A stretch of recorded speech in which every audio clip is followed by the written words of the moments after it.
The NFL offseason wrapping up. USA Today Sports' Nate Davis handed out report cards for each NFC team's performance. Here are the NFC East grades. They might surprise you. Redskins, B. Eagles, B-, Giants, C+, and those Cowboys, a C+ as well. Skip Bayless, your thoughts on your Cowboys getting a C+? Stephen A. Smith, I want to preface my remarks by saying I have respect for Nate Davis, who covers pro football for USA Today. I read him often, and I admire his work. All that said, I'm going to give Nate a C- for giving my Dallas Cowboys a C+, because I do not get it. Let's start with the draft. Jerry Jones walked away from last year's draft, ultimately with 3 first-round picks. How could he do that? Well, he took a couple of risks that I don't think will be all that risky, because the first player he picked, Byron Jones, freakish athlete from UConn. Huskies. Perfect. Yeah, there you go. Sorry. We got a Husky here. Yeah, you do. Was just what the doctor ordered for his defense as a cornerback. That's a safe pick. Randy Gregory in the second round, bottom of the second round, I realize he comes with some baggage, but I love it that our Herm Edwards has become a mentor to Randy Gregory. That's fair. Best pass rusher in the edge rusher in the draft. Would have been maybe a top 5 pick without his incidents at Nebraska. You think Randy Gregory would have went ahead of Leonard Williams? Yeah, I do. Okay. I mean, but I don't consider Leonard Williams a pass rusher. Gotcha. I consider him a defensive tackle. Okay. Just a force in the middle. I don't know. That's a toss-up. Yes. Randy Gregory, best edge rusher in the draft. Okay. Lyle Collins, obviously, had his issues that we've talked about. It was unfair. It was completely unfair. He didn't have any But issues. he became a street free agent that Right. Jerry just flat out stole, I thought. Okay. So now you added a top 10 pick to the best offensive line in all of pro football, so you strengthened your strength.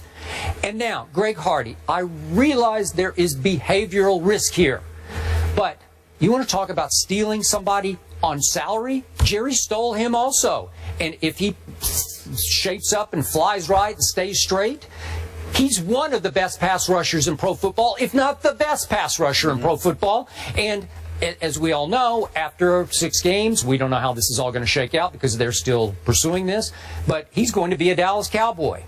Then I see that the Green Bay Packers that you love got a B+ just for signing their own. So shouldn't my Cowboys get a little respect for signing their own? That's the strongest point that you made. The fact that they should get some respect for and credit for signing their own. I do agree with you there. And by the way, those two are obviously Des Bryant eliminating a huge distraction, and slipping under the radar, Cole Beasley got locked up for a long time. He's becoming as dangerous a slot receiver as there is in pro football. I do agree with that as well. He's somebody to keep your eyes on. I like Cole Beasley a lot, and you know how I feel about my man Des Bryant. You lost Justin Durant. You lost this kid George Selvey. You lost Anthony Spencer. You don't know how healthy Sean Lee is going to be. Let's call it what it is. Okay, but he is healthy at this moment. He is healthy at this moment. Yeah.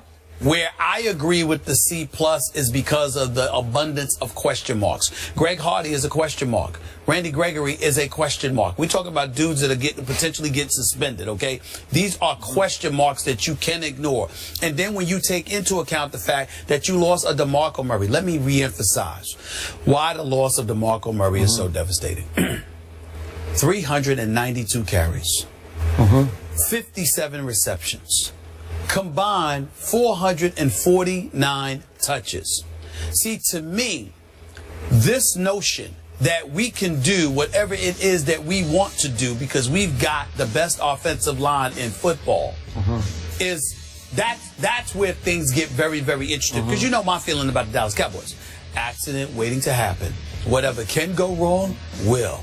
At the most opportune of times or inopportune of times. I told you before the playoffs. I said to you flat out, it could be the regular season, it could be the playoffs, it could be until the Super Bowl. But mark my words, when something needs to go wrong, it will. And sure enough, it did with the catch. In Green Bay? With the catch. It was that wasn't their doing. It wasn't. They weren't an accident. What I'm trying to say, got robbed. What I'm trying to say to you is that we feel he got robbed because we think the rule is bogus. But the rule was on the books. box, and the rule in the NFL's eyes was accurately applied. So as a result, it sort of fell in line with my credo of accident waiting to happen because it's the Cowboys. And so now you could call it a stretch all you want to, but it's never a stretch with the Dallas Cowboys because repeatedly something gets in their way, and it's usually themselves. When I think about Randy Gregory, when I think about a Greg Hardy, I think question mark. When I think about a DeMarco Murray, letting him go, not only do you let him get away, you let him get to the Eagles. I think that was a mistake. When you think about bringing in Darren McFadden, who's injury prone, and then you've got Randall, and you've got Dunbar, question mark. And as a result of that, Tony Romo is going to have more of the onus placed on his shoulder. Now, you gave him a reprieve for a year, because you took some of the load off of him and you just threw it on the back of DeMarco Murray and tried to run him into the ground, okay? But now, Tony Romo, Mr. $55 million in guaranteed dollars, Mr. $108 million man, he's got to show up and earn his money, especially since they made the $70 million investment in Dez Bryant that involved a $20.5 million signing bonus and $32.5 million in salary. You've got to sit there and the signing bonus and salary, all of that. I'm saying to you, when you look at all of that for Dez Bryant, you've got to validate it between him and Tony Romo by making sure Tony Romo drops back to pass and throws that football, especially when Tony Romo said to you, give me an offensive line. Let's do this, and I'll come through for you. So to me, that all plays into the hands of the Dallas Cowboys, reverting back to what they were prior to last season. And that's where the C+ comes in. Had you kept DeMarco Murray, then that would be different, because what you're saying is the formula that we incorporated last year worked, to perfection for us as far as we concerned. 1,845 yards rushing, the Russian NFL, top running attack, etc., etc. Now you've gone away from that because I don't believe McFadden, Randall, and Dunbar will be relied upon as heavily, which is going to put more of the onus on Tony Romo. That plays right into my hands, which is why I say it's a C+. It would have been a higher grade if you had kept with what you were doing last year. Clearly, you're not going to do that this year around. First of all, DeMarco Murray took hundreds and hundreds of hits last year. He will not be the same this year, which is why he was a bad bet for Jerry Jones to give Dez's money to DeMarco. Let the Eagles take that risk because they will pay for that risk. He's not going to be what he was last year, certainly not running behind the Dallas Cowboy offensive line versus the Eagles offensive line. Allow me to interject with that. Skip Bayless. At the time that DeMarco Murray, it was very early in the season, when you looked at DeMarco Murray, you said, this guy he's bringing it, baby. That's what you said. I'm saying to you, you could not have had the foresight to see, rather than run him into the ground, he is somebody that we can sit there and we can preserve rather than give him 390. Hold on, let me finish.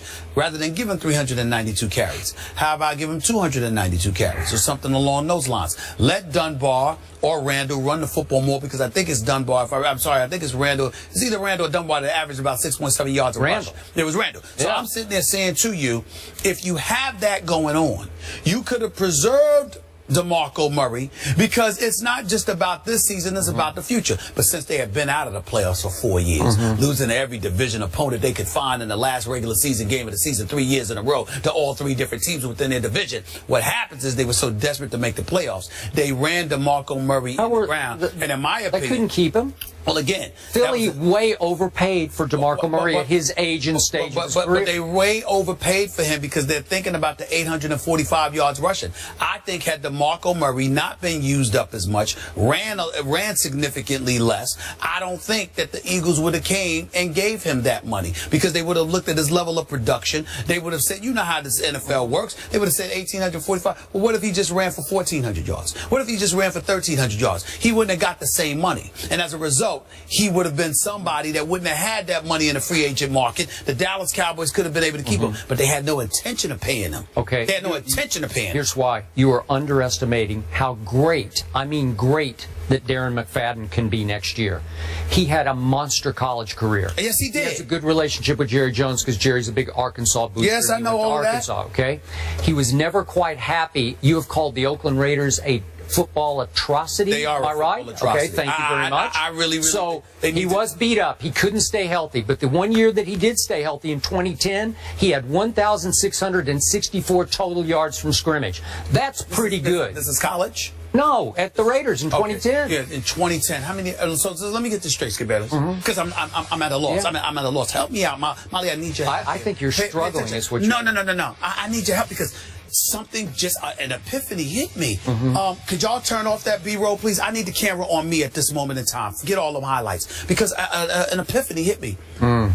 When we were talking about the quarterbacks last year, Skip Bayless specifically said, when I brought up Aaron Rodgers winning a Super Bowl, oh my Lord, I don't even remember. What year was that? 2010. Oh, but now that it's come to Darren McFadden, we can remember 2010. Oh, now we're putting Darren McFadden in the same sentence with Aaron Rodgers? Aaron Rodgers' stock is going down. Now Aaron Rodgers is compared to Darren McFadden. Molly, he's interrupting because he knows I got him. You Here's the didn't get point. me. You got you. Bayless. Ernestine is watching right now. I know she is. Everybody's watching. Let me tell you, Skip Bayless had amnesia when it came to the Super Bowl MVP We're in 2010. talking about the guy you said the best quarterback in pro Allow me to finish. But now you remember what Darren McFadden. So I don't remember what Aaron Rodgers did in 2010, but I remember what Darren McFadden did in 2010. You're caught. You got caught. You're caught. Amnesia. Where's the amnesia now, Skip? So you do remember what happened in 2010. That was a lame reach. I gotta tell you. No. The issue is you do remember what happened in 2010 after all, don't you? You remember now because of Darren McFadden. I just because looked it up this morning because I have to remember. I knew he had one decent year. Darren McFadden is. Wait, was Aaron Rodgers really in 2010? It seems like it was. There we go. 2008. See what I'm saying? Yeah. This is what he does. This is what he does. I'm trying to tell you. Darren McFadden, Aaron Rodgers. Nope. Yep, has nothing to do with that. They're on par. It's 2010. Here they are. It's 2000. You can remember Darren McFadden in 2010, but not Aaron Rodgers. That's my point. But here's the point. Darren McFadden can ball. I am not questioning his skill set at all. I got serious questions about that durability. And you know it, which is why you didn't rave about his arrival when it happened. You said it's a good pick, he can play, but I don't know because blah, blah, blah, blah, blah. Oh, really? Yeah. You seem to like every Cowboy more and more. And by the way, Joseph Randle, issues off the field, I'll be the first to admit. Oh, please. Listen, 8 yards a carry listen. Joseph Randle, wow. The only problem is the brother don't need to be stealing perfume from the department store. That's his only problem. It's no big deal, but it was embarrassing, but it was no big deal. He doesn't have off-field problem. Just put some cologne on before you leave. So bottom line, you got the Cowboys finishing what, third in the NFC? No, I told you. I told you before that they would win the division by default. I'm not default? I'm not, even though I listened to my man Michael Smith this morning on Mike and Mike, I am not sold on what Chip Kelly is doing in Philadelphia. I'm certainly not sold on the Washington Redskins with Gruden and those boys. And the New York Giants, I got questions about their defense, but more importantly, their offensive line. I think that they have the receivers. I think with Eli Manning and those three wideouts, they could do big-time damage with Randall, with Odell Beckham Jr., with Victor Cruz. But I got questions about their offensive line, and if they can't protect Eli Manning, it's going to be a problem. So by virtue of default, I think the Cowboys are in a better position to win the division this year. I'm going to be fair to the Cowboys. I think they're going to win it by virtue of defense, not default. Defense. Okay. It's going to be way better. Well, you got 6 games within your division. As far as I'm concerned, the Cowboys should win 5 of them. They should win 5 of those 6. Well, that means they're a Super Bowl contender then. Yeah. Well, I mean, if your definition of a Super Bowl contender is somebody making the playoffs, you're right.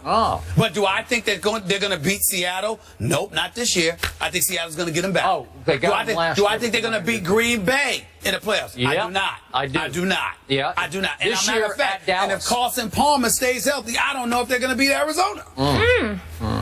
That's right, I said it. I think they had a B in that article. I know we focused on the NFC East. The only team to receive an A, the Dolphins. Very interesting. So you can check out the rest in USA Today. Nate Davis. Yeah, I'll check it out. Jordan Spieth's historic run cut short at St. Andrews, but how many more in store for the 21-year-old? We'll discuss that after the break.